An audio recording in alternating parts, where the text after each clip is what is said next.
Hey, ¿qué tal estáis? Estamos en un nuevo vídeo de FIFA 19 y sí, como estáis viendo en el título, hoy os traigo la plantilla difícil.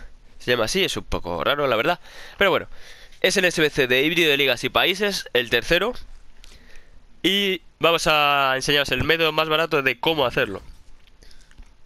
Como veis, falta química 89.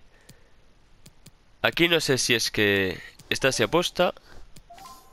Aquí no se puede cambiar nada, ¿no? No.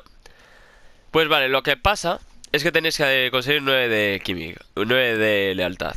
Lo siento, no habría método más barato. Tenéis que poner 9 jugadores con el truco de la lealtad, supongo que muchos lo sabréis. Si no es jugando partidos amistosos contra el equipo de la semana y saliendo del partido. Tenéis que hacer la aplicación y no cuenta como derrota. O salís directamente, jugar los 10 partidos. Eso hay muchos vídeos por YouTube. Pero bueno, este sería el equipo. Voy a ir uno por uno, como siempre. Aduriz, Mario Gómez, Muniain, Drinkwater, Genter, Otavio, Limberski, Cahill, De Ligt, Eder Militao y Zoet. Con esto tendríamos la plantilla. Recordar la lealtad es muy importante. No hay plantillas sin lealtad, que ya se van de precio, pero vamos, de lejos.